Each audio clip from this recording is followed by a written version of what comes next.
Hello दोस्तों, नमस्ते। मैं अभिनव सरोवर आज आपके सामने फिर से उपस्थित हूँ। कक्षा 12 अनिवार्य हिंदी के एक प्रकरण एक विषय को लेकर, जिसका नाम है अलंकार प्रकरण। क्योंकि इस विषय से या अलंकार प्रकरण से दो प्रश्न पूछे जाएंगे। दोनों ही प्रश्नों का अंक भार एक एक रहेगा। क्योंकि आज हम 4-5 दिन पश्चात आपके समक्ष उपस्थित हुए हैं, इसकी वजह यह रही कि हम चाहते थे कि बोर्ड के द्वारा जो मॉडल प्रश्न पत्र है, जो आदर्श प्रश्न पत्र है, वो प्रस्तुत कर दिया जाए, ताकि हम एक समझ विकसित कर सकें, एक समझ बना सकें कि प्रश्न पत्र की प्रकृति किस प्रकार से रहेगी। यथासंभव जहां तक मुझे याद है 15 या 16 जनवरी 2021 को माध्यमिक शिक्षा बोर्ड के द्वारा आदर्श प्रश्न पत्र प्रस्तुत कर दिया गया, जिसके बाद हमने उसका अध्ययन किया और उस अध्ययन के आधार पर हम इस निष्कर्ष पर पहुंचे हैं कि प्रथम प्रश्न है, जो पहला प्रश्न है उसमें, और बहुविकल्पात्मक प्रश्न ए बे सदे वाले और 1 से लेकर 10 तक प्रश्न आपके समक्ष उपस्थित होंगे। 10 प्रश्न रखे जाएंगे, उसमें दो प्रश्न, कोई भी 2 नंबर पे कोई 2 प्रश्न आपसे पूछे जाएंगे अलंकार प्रकरण से संबंधित। इसमें से पहला अलंकार से संबंधित 2 प्रश्न जो पूछे जाएंगे, उनमें से पहला प्रश्न है वह तो परिभाषा से संबंधित रहेगा। वह तो किससे संबंधित होगा? परिभाषा से। परिभाषा में से किसी एक लक्षण को जारी किया जाएगा और उसके बाद या उसका भेद है। एक ही अलंकार के कई प्रकार हैं, कई भेद माने जाते हैं, या एक अलंकार के कई अंग हो सकते हैं, तो उन अंग, उसकी परिभाषा और उसके भेदों से संबंधित होगा। और दूसरा हमारा अलग प्रश्न होगा, जो दूसरा हमारा प्रश्न आएगा अलंकार से संबंधित, वह आएगा, एक उदाहरण दिया जाएगा, एक पद दिया जाएगा अथवा एक छंद दिया जाएगा, और उस छंद में अलंकार का प्रकार पूछा जाएगा कि इसमें कौन सा अलंकार है, जैसे अनुप्रास है, श्लेष है, उपमा है, उत्प्रेक्षा है, रूपक है, इत्यादि। तो चूंकि इस सत्र में हमारे कोरोना की जो गाइडलाइंस है, उन गाइडलाइंस के चलते 60% सिलेबस से हमारे पाठ्यक्रम में इस सत्र में रखा गया है, और जो 60% रखा गया है उसके अनुसार यदि हम बात करें तो कुल मिलाकर 4 अलंकार ही हमारे इस सत्र में रखे गए हैं। पहले नंबर पे हम बात करें तो अनुप्रास अलंकार रखा गया है। उसके बाद यमक अलंकार हमारे पाठ्यक्रम में रखा गया है। फिर श्लेष अलंकार रखा गया है और उपमा अलंकार रखा गया है। तो दोस्तों कुल मिलाकर ये 4 अलंकार है। ये चारों अलंकार हमारे इस पाठ्यक्रम में, इस सिलेबस में, इस सत्र 2020-21 के सत्र में रखे गए हैं। अब इनमें से जो एक प्रश्न पूछा जाएगा, उसमें से हो सकते हैं अनुप्रास के भेद पूछ लें, या अनुप्रास के जो लक्षण है उन लक्षणों से संबंधित पूछ लें कि अमुक प्रकार का लक्षण किस अलंकार में पाया जाता है। और नीचे 4 ऑप्शन, 4 विकल्प इस प्रकार से हमारे सामने उपस्थित कर दिए जाए। अथवा जैसे सलेश अलंकार है, सलेश अलंकार के बारे में पूछा जा सकता है। उपमा अलंकार के बारे में, उपमा के भेद पूछे जा सकते हैं और उपमा के अंग भी पूछे जा सकते हैं। तो अब हम अपनी जो क्लास है, उस मूल विषय है, उस मूल विषय की तरफ लौटते हुए बात करते हैं कि सबसे पहली बात, अलंकार है क्या। इसके बारे में पूर्व में एक वीडियो जारी हो चुका है, आप देखना चाहें तो उससे थोड़ा सा समझ और ज्यादा विकसित होगी। फिर भी हम दोबारा यहाँ लिखते हैं कि अलंकार की परिभाषा क्या लिखेंगे हम, अलंकार है क्या। तो अलंकार के बारे में हम लिखेंगे, काव्य की शोभा बढ़ाने वाले, शोभा बढ़ाने वाले, शोभा, सुंदरता, सौंदर्य, इन शब्दों का इस्तेमाल हमने पिछले वीडियो में किया था, तो वो थोड़ा सा विस्तृत रूप में था। यहाँ एक संक्षिप्त रूप में हम इसकी परिभाषा लिखेंगे कि काव्य की शोभा बढ़ाने वाले तत्व अथवा धर्म ही अलंकार कहलाते हैं। अलंकार किसे कहते हैं? काव्य एवं काव्य की शोभा, सुंदरता अथवा शोभा, सौंदर्य बढ़ाने वाले तत्व या धर्म ही अलंकार कहलाते हैं। अब बात आती है कि अलंकार कितने प्रकार के माने जाते हैं। मुख्य तौर पर अलंकार 2 प्रकार के माने जाते हैं। एक होता है शब्दालंकार, शब्द धनी अलंकार। दूसरा होता है अर्थालंकार।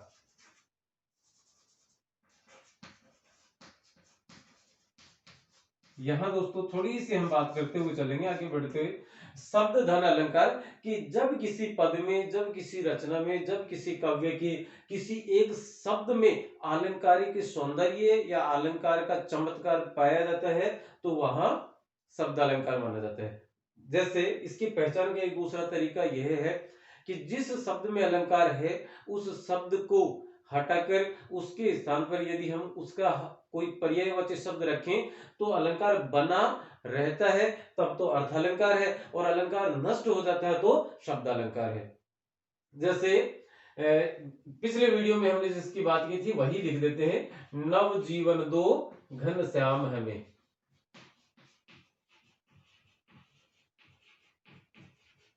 नव जीवन दो घन श्याम हमें। अब चूंकि देखिएगा जीवन और घनश्याम इन दोनों ही शब्दों के दो दो अर्थ निकलते हैं, एक से अधिक अर्थ निकल रहे हैं, अतः यहाँ सलेस अलंकार है। लेकिन देखिएगा क्या होता है, जीवन का एक तो अर्थ है जैसे जिंदगी, दूसरा अर्थ है जल, इधर पहला अर्थ है कृष्ण, एक अर्थ है कृष्ण और दूसरा इसका अर्थ है मेघ बादल। अब जैसे घनश्याम का अर्थ, घनश्याम के स्थान पर कोई अर्थ में परिवर्तन नहीं कर रहे हैं, शब्द का अर्थ तो वही है। घनश्याम के स्थान पर हम कृष्ण रखें अथवा मेघ रखें तो ये जो चमत्कार है यह नष्ट हो जाएगा। मेघ रखते ही यहाँ पर जिंदगी का जो मायने है, जिंदगी से जो आशय था वह आशय समाप्त हो जाएगा, वह अलंकार नष्ट हो जाएगा, यहाँ सिर्फ जल ही माना जाएगा। मेघ रखते यहाँ पर जीवन का अर्थ सिर्फ जल से होगा और कृष्ण रखेंगे तो यहाँ पर जीवन से होगा। अतः जब जब किसी रचना की किसी शब्द विशेष में अलंकार पाया जाता है, अलंकार रहता है तो वहां शब्द अलंकार माना जाएगा। पर्यायवाची शब्द रखते ही अलंकार की चमत्कारिता नष्ट हो जाती है तो वहां शब्द अलंकार माना जाता है। बात आती है अर्थालंकार, तो अर्थ धन अलंकार। जब किसी काव्य रचना का अर्थ ग्रहण करने पर अलंकार की प्राप्ति होती है, जब हमने अर्थ ग्रहण किया, अर्थ किया उस काव्य रचना का, उसके पश्चात अलंकार की प्राप्ति होती है, तब अर्थ अलंकार माना जाता है। इसमें क्या होता है, आप उस शब्द विशेष के स्थान पर उसका कोई पर्यायवाची शब्द भी रख देंगे तो भी उसके अर्थ पर कोई फर्क नहीं पड़ रहा, अतः यहाँ पर अर्थ अलंकार माना जाता है। एक तीसरा इसका एक प्रकार और होता है, तीसरा वाला जो प्रकार है उसे हम उभय अलंकार कहते हैं। उभय का अर्थ होता है दोनों, तो ऐसे कोई पद जिनमें दोनों अलंकार पाए जाते हैं, मतलब शब्द में भी अलंकार है और अर्थ ग्रहण करने पर भी अलंकार की प्राप्ति होती है, तो वहां उभय अलंकार माना जाता है। तो दोस्तों आगे बढ़ते हैं। हमारे इस सत्र के पाठ्यक्रम में जो जो अलंकार रखे गए हैं, जो जो अलंकार शामिल हैं, उन अलंकारों की बात करते हुए उनकी पहचान को जो तरीका है, जो जरिया है, जो नजरिया है, वह देखते हुए हम आगे बढ़ते हैं। तो कुल मिलाकर हमारे इस सत्र में 4 अलंकार रखे गए हैं। एक रखा गया है अनुप्रास, दूसरा रखा गया है यमक, फिर श्लेष और उपमा अलंकार। तो दोस्तों सबसे पहले हम बात करते हैं अनुप्रास अलंकार की।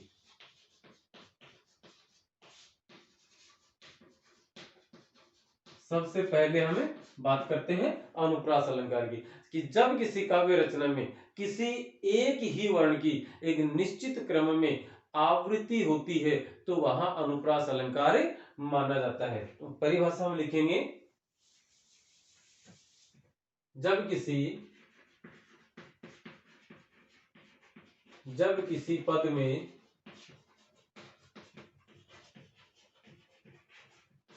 किसी एक ही वर्ण की एक निश्चित क्रम में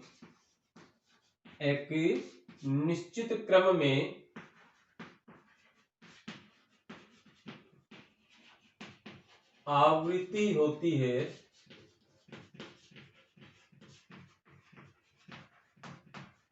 तो वहां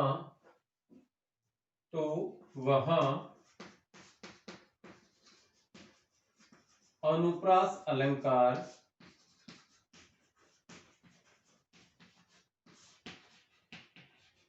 माना जाता है।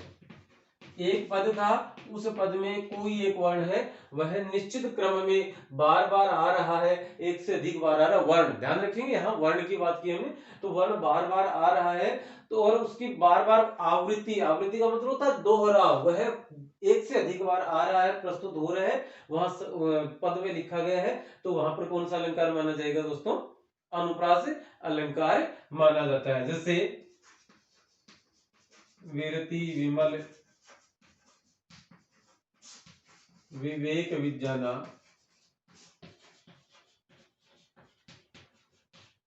यहाँ इस पद में हम देखेंगे वी, वे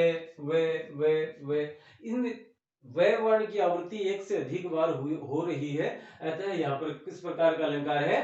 अनुप्रास अलंकार माना जाता है, माना जाएगा। अब बात करते हैं हमें अनुप्रास अलंकार के भेद कितने हैं। तो दोस्तों आप इसमें से नोट करना चाहें तो आप अपनी पेन और कॉपी साथ रखें, और जब कभी बीच में जरूरत पड़े तो वीडियो को पॉज करें, उसके पश्चात लिखें। एक और भी तरीका है, स्क्रीनशॉट लेकर भी हम रख सकते हैं। यदि इसके भेद की हम बात करें तो कुल मिलाकर इससे अनुप्रास अलंकार के 5 भेद माने जाते हैं। कितने भेद माने जाते हैं?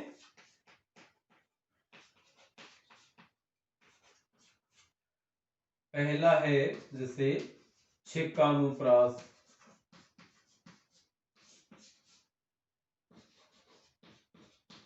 वृत्तेनुप्रास, यह वृत्ति धन अनुप्रास शब्द से बना है। और उसके बाद है छेकानुप्रास, वृत्तेनुप्रास, श्रुत्यानुप्रास, श्रुति धन अनुप्रास, और छेकानुप्रास, लाटानुप्रास,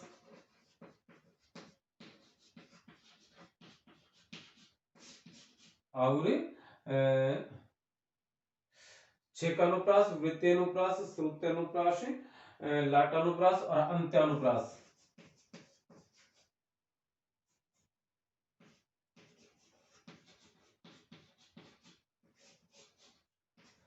छेकानुप्रास जहां कोई वर्ण महज या सिर्फ 2 बार आता है, सिर्फ 2 बार यदि किसी वर्ण की आवृत्ति होती है तो वहां कौन सा अलंकार माना जाएगा? छेकानुप्रास। जैसे कानन कठिन भयंकर भारी, कानन कठिन भयंकर भारी, तो कानन कठिन तो कानन कठिन का के और भयंकर भारी में भय वर्ण की आवृत्ति हुई है, इसलिए सिर्फ 2 बार ही हुई है, अतः यहाँ पर छेकानुप्रास है। वृत्तेनुप्रास का अर्थ है कि जब किसी पद में और एक ही वर्ण की आवृत्ति एक से अधिक बार हो जाती है, जब किसी पद में एक ही वर्ण की आवृत्ति माफ कीजिएगा, जब किसी पद में एक ही वर्ण की आवृत्ति 2 से अधिक बार हो जाती है, 2 से अधिक बार आवृत्ति,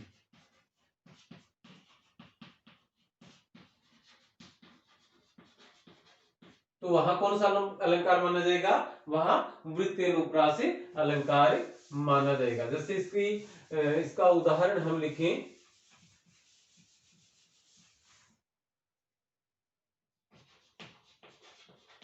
तरणी तनुजा तट तमाल तरुवर बहुछाए, तट तमाल तरुवर बहुछाए,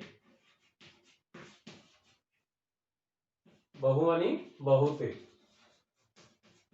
तरणी तनुजा, तरणी मानी सूर्य, सूर्य की बेटी, सूर्य की बेटी कौन सी नदी को कहा जाता है? यमुना नदी को या कालिंदी नदी को। उसके तट पर तमाल तरुवर बहुछाए, तमाल के जो वृक्ष हैं वो खूब मात्रा में और वहां पर प्राप्त होते हैं, पाए जाते हैं। तो इस पद में कौन सा अलंकार माना जाएगा?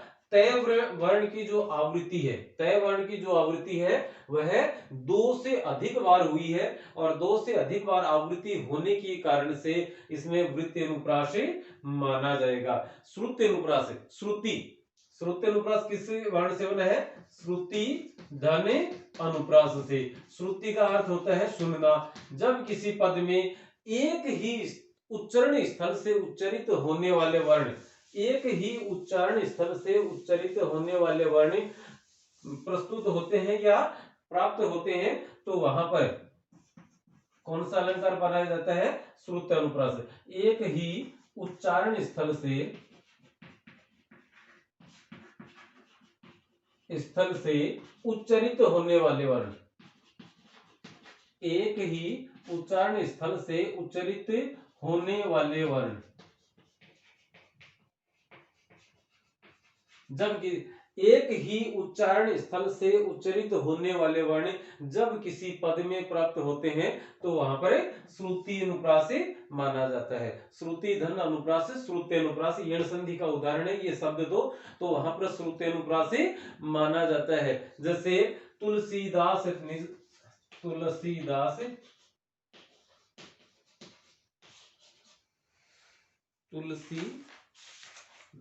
सीदस निस दिन, तुलसीदास सीदस निस दिन देखत तुम्हारी निठुराई। निस दिन, निश मानी निशा रात्रि, तुलसीदास सीदस निस दिन देखत तुम्हारी निठुराई, देखत तुम्हारी निठुराई। निठुरता, निठुराई का अर्थ है निठुरता, मतलब कठोरता। जैसे अब इस वर्ण में श्रुत्यनुप्रास की हम बात कर रहे थे कि एक ही उच्चारण स्थल से उच्चरित होने वाले वर्ण, एक ही उच्चारण स्थल से उच्चरित होने वाले वर्णों की यदि हम बात करें 1 2 3 4 5 6 7 8 9 10 11 12 13, फिर ये 14, ये 15 है, ये 16 है, तो इस प्रकार से एक ही उच्चारण स्थल से उच्चरित होने वाले वर्ण, ये उच्चारण स्थल कौन सा है?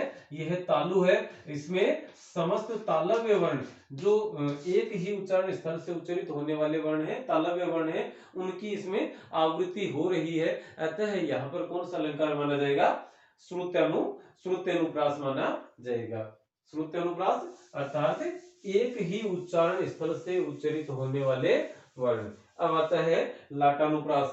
लाटानुप्रास का अर्थ है, लाटानुप्रास उस पद में प्राप्त होगा, उस पद में माना जाएगा जब कोई पद, एक पद जो का त्यों आता है, जो का त्यों आता है, पर अर्थ में परिवर्तन नहीं होता। लेकिन जब अर्थ में परिवर्तन नहीं होता तो वहां पर कौन सा अलंकार माना जाएगा? लाटानुप्रास माना जाता है। कोई एक पद है, कोई एक रचना है, उसमें एक पद अर्थात एक शब्द जो का त्यों आ गया, सेम वही का वही रूप आ गया और उसका अर्थ परिवर्तित नहीं हुआ, तो वहां कौन सा अलंकार है? लाटानुप्रास है। हमने बार बार सुना है, एक बार कई बार गांव के घर के बड़े बुजुर्ग हैं वो इस्तेमाल करते हैं एक शब्द कि पूत सपूत तो क्यों धन संचय, पूत कपूत तो क्यों धन संचय, पूत सपूत तो क्यों धन संचय।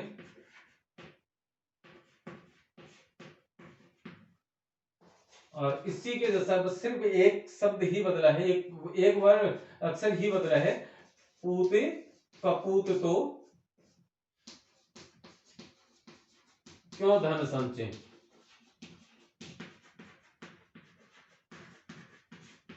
कि पूत सपूत है तो भी धन का संचय करने की, धन एकत्र करने की आवश्यकता नहीं है, क्योंकि वह सपूत है, वह किसी जन साधारण के काम आने वाले या परोपकार के या जनहितकारी कार्यों में वो पैसे खर्च कर देगा।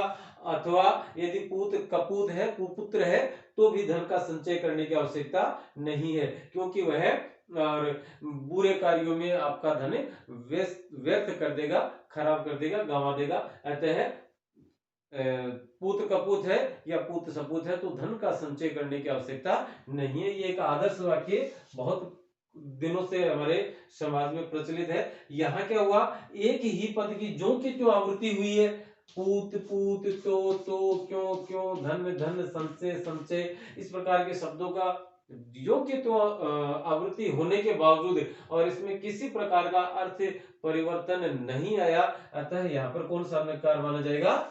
लाटानुप्रास माना जाएगा। और अंत्यानुप्रास दोस्तों, आप किसी भी दोहे के, अंत्यानुप्रास का अर्थ होता है कि किसी पद के अंतिम, दोनों पंक्तियों में अंतिम पंक्तियों का अंतिम वर्ण यदि समान है तो वहां और अंत्यानुप्रास माना जाता है। अंत्यानुप्रास किसी भी दोहे की हम देखेंगे तो दोहे में क्या होता है, गुरु और लघु आते हैं। अंतिम 13-11 पर यति होती है, 13-11 और 13-11 पर यति होती है।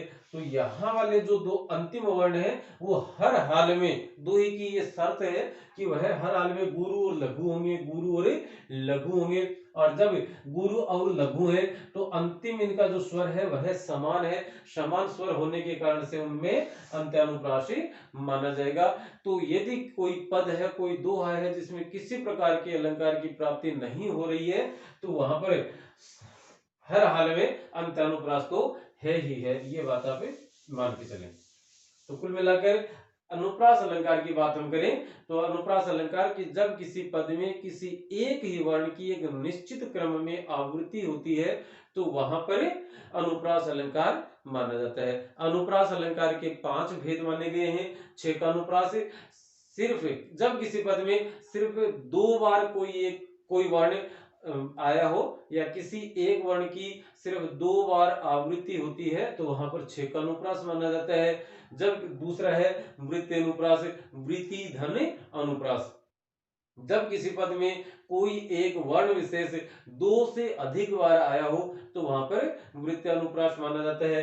तृतीय है श्रुति अनुप्रास, जब किसी पद में किसी एक ही उच्चारण स्थल से उच्चरित होने वाले वर्णों की आवृत्ति होती है तो वहां पर श्रुति अनुप्रास माना जाता है। और 4 नंबर पे है लाटानुप्रास, जब किसी पद में किसी एक ही पद की कोई एक पद जो का तो आया हो लेकिन अर्थ में अंतर नहीं आता तो वहां लाटानुप्रास होता है। और जब किसी पद के अंतिम स्वर समान हो तो वहां पर अंत्यानुप्रास माना जाता है। तो अनुप्रास अलंकार हमारा इस प्रकार से पूरा हुआ। अब अनुप्रास अलंकार से या तो क्या होगा कि पूछ लिया जाएगा कि किस अलंकार में वर्णों की आवृत्ति पर ध्यान दिया जाता है, वर्णों की आवृत्ति देखी जाती है। तो अनुप्रास अलंकार निम्न में से अनुप्रास का कौन सा भेद नहीं है या किस एक ही स्थान से उच्चरित होने वाले वर्णों की आवृत्ति अनुप्रास अलंकार के किस भेद में मानी जाती है तो वहां वृत्ति अनुप्रास, छेकानुप्रास, लाटानुप्रास और श्रुत्यनुप्रास हुआ तो श्रुत्यनुप्रास आपका उत्तर माना जाएगा। क्योंकि इस बार ये बहुविकल्पात्मक प्रश्न है और इसकी फायदे और हानि अलग अलग है, वो बाद की बात है, बाद में बात करेंगे फिर कभी। क्योंकि यहाँ पर और ऑब्जेक्टिव टाइप में आपकी जो समझ है, जो ज्ञान है वो एकदम पक्का निश्चय होना जरूरी है। दूसरा अगर अलंकार कौन सा था, यमक अलंकार। अब हम बात करेंगे यमक अलंकार की। यमक अलंकार में क्या होता है मित्रों कि जब एक ही शब्द एक से अधिक बार आए, जब किसी पद में कोई एक शब्द एक से अधिक बार आए और हर बार उसका अलग अलग अर्थ ग्रहण किया जाता है तो वहां यमक अलंकार माना जाता है। देखेंगे हम इसका अर्थ लिखेंगे, परिभाषा लिखेंगे कि जब किसी पद में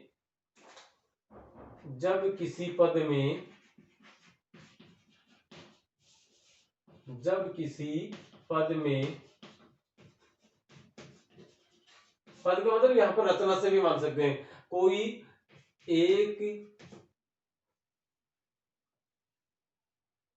जब किसी रचना ही लिखता हूं यहां, जब किसी रचना में कोई एक शब्द या पद एक से अधिक बार आए, एक से अधिक बार आए और प्रत्येक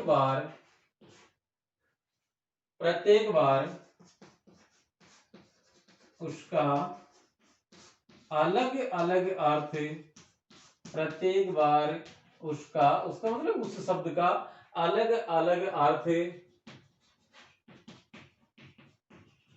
ग्रहण किया जाता है, अलग अलग अर्थ ग्रहण किया जाता है, तो वहां यमक अलंकार, तो वहां यमक अलंकार माना जाता है।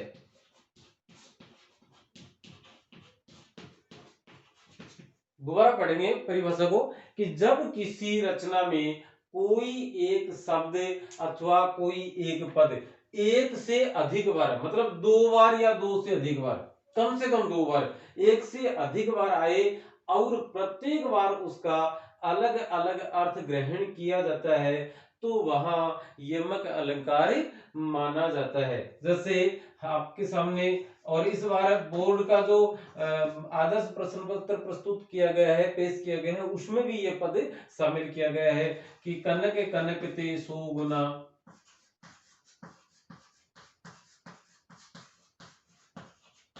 मादकता अधिकाय,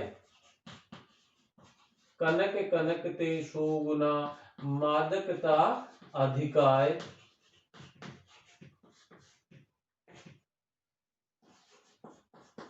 वा खाए बोराए जगी, वा खाए बौराए जगी, वा पाए बौराए।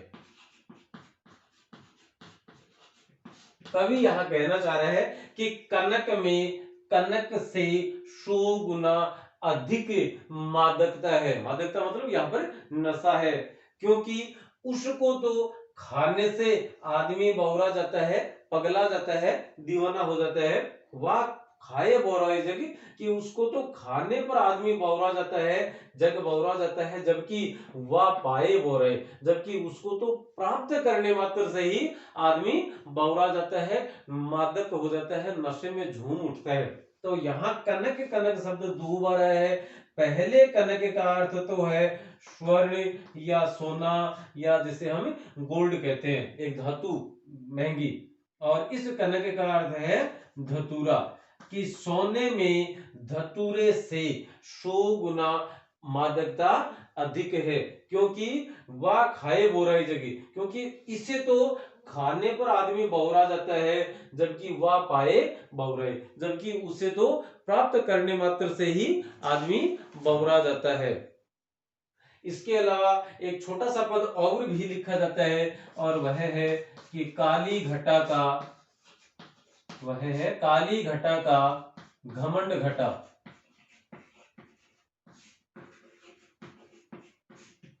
यहां पर घटा और घटा दो एक ही शब्द एक से अधिक बार प्रयुक्त हुए, एक ही शब्द हैं, एक जैसे हैं, लेकिन प्रयुक्त कितने बार हो गए? एक से अधिक बार। अब इनका अर्थ देखिएगा कि काली घटा का घमंड घटा, यहां पर इस घटा से अर्थ है काले रंग के बादलों का समूह है, काले रंग की काले रंग के बादलों का समूह है, या काली घटा जो आई थी उमड़ घुमड़ कर, उसका घमंड घट गया।